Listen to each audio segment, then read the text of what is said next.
Zero-waste society. Styrofoam is all around us. It has become one of the most common insulators and packaging materials in the world.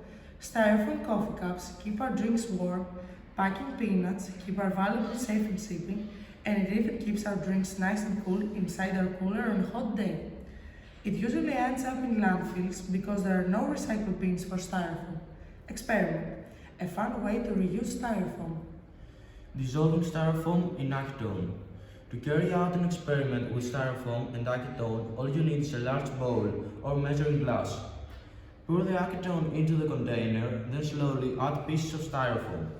You can use a large piece of styrofoam, styrofoam beads, or even a styrofoam cup.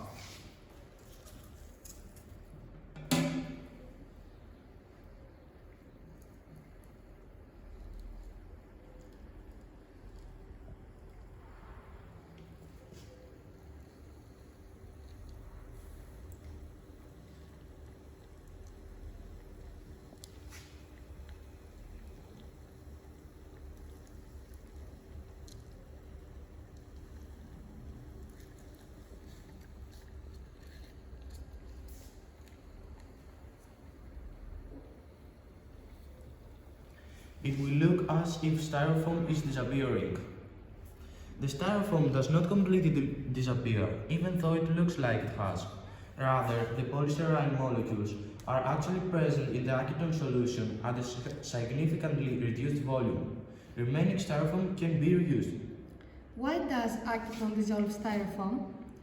Polystyrene is made up of many smaller molecules called monostyrene. The acetone breaks the bonds that hold the polystyrene together, and because styrofoam is mostly pockets of air, when the bonds are broken, the air can escape. As the air escapes, the volume of the styrofoam decreases. The foam doesn't disappear, it turns into a liquid, mostly void of the air that made it so valuable as an insulator.